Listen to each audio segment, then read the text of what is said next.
Hola, soy Martín Caballero Monroy, alumno de la Universidad Virtual del Estado de Michoacán, cursando la materia de Fundamentos de Inmunología Humana, con fecha de elaboración 13 de julio del 2022. Hoy vamos a hablar sobre la naturaleza de los antígenos y de los anticuerpos. Antígenos, inmunógenos y aptenos. Un antígeno es cualquier molécula que se une a los receptores de los linfocitos T y B, es decir, al TCR, al BCR o a los anticuerpos. Un inmunógeno es más amplio, ya que además de interaccionar con los receptores, esta molécula es capaz de generar una respuesta inmunológica, lo que activa adecuadamente los linfocitos T y B. La mayoría de los antígenos son moléculas extrañas, aunque existen también antígenos propios. Son solubles o particulados. Son biomoléculas que tienen proteínas, polisacáridos, lípidos o ácidos nucleicos. Y las diferentes combinaciones de estas macromoléculas, por ejemplo, glucoproteínas y lipopéptidos. Clasificación de los antígenos. Los antígenos naturales se encuentran en la naturaleza. Es el caso de los que provienen de microorganismos, que son los polisacáridos capsulares de estreptococos, células animales del grupo sanguíneo A, B o alimentos con proteínas del cacahuate, artrópodos con proteínas de ácaros y pólenes. Los antígenos artificiales son resultados de la unión de una proteína inmunogénica, que se conoce como acarreadora, con un apteno. Se utilizan en experimentación y diagnóstico. También es posible que se presenten in vivo.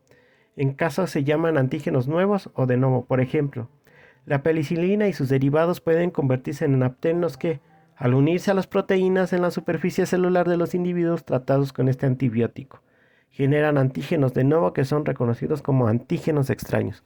Los antígenos sintéticos se generan mediante síntesis química en el laboratorio. Por lo regular son polipéptidos que semejan los epitopos en un antígeno proteico. Su principal uso ha sido con vacunas sintéticas. No todo antígeno o inmunógeno es reconocido por los receptores TCR y BCR. Solo porciones pequeñas discretas llamadas determinantes antigénicos o epitopos interactúan de modo directo con los receptores. Entre mayor peso molecular tenga un antígeno, mayor número de epitopos tiene, y cada uno es reconocido por un TCR o BCR diferente.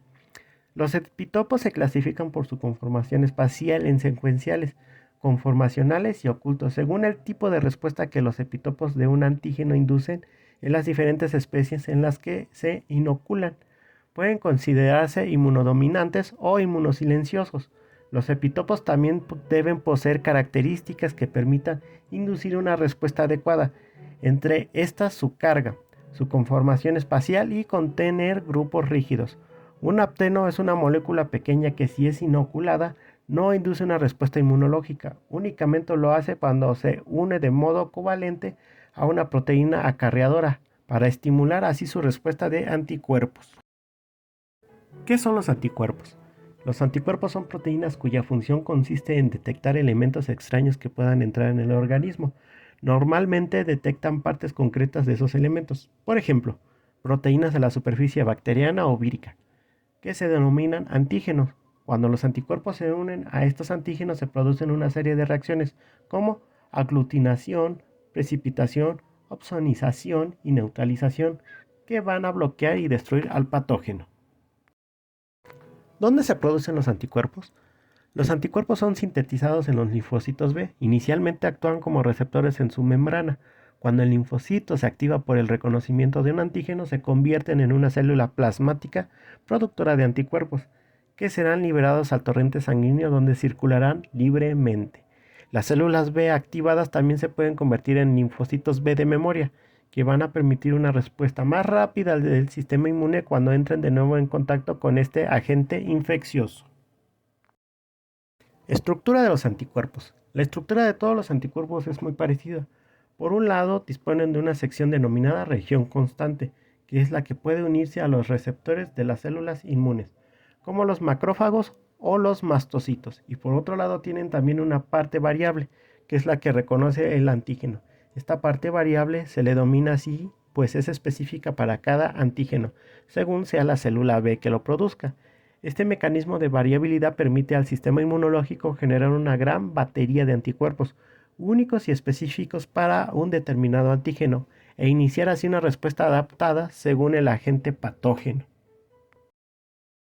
Clases de anticuerpos. Los anticuerpos inmunoglobulinas IgE se dividen en distintas clases según su actividad biológica, es decir, su funcionalidad. IgM es el primer anticuerpo que se genera durante la respuesta inmune. Puede encontrarse como receptor en los linfocitos B y es importante en la activación de la vía del complemento. IgG, de aparición más tardía, son abundantes en circulación sanguínea y otros fluidos internos. Son los únicos capaces de atravesar la placenta. IgD. Su función principal consiste en servir como receptor en los linfocitos B que no han sido expuestos al antígeno. IgA. Su función es la defensa inmune localizada en las mucosas. IgE. Juega un papel importante en la defensa contra gusanos y parásitos. Está también implicado en respuestas alérgicas. Su función se asocia a la de los mastocitos. Los anticuerpos son producidos por las células plasmáticas, se encuentran en el suero y en las secreciones corporales. Los anticuerpos monoclonales se han vuelto herramientas imprescindibles en la investigación, la clínica y la industria, pues son reactivos fundamentales para diversas técnicas experimentales, entre otras la cromatografía de afinidad, la inmunohistoquímica y la citometría de flujo y la prueba de ELISA.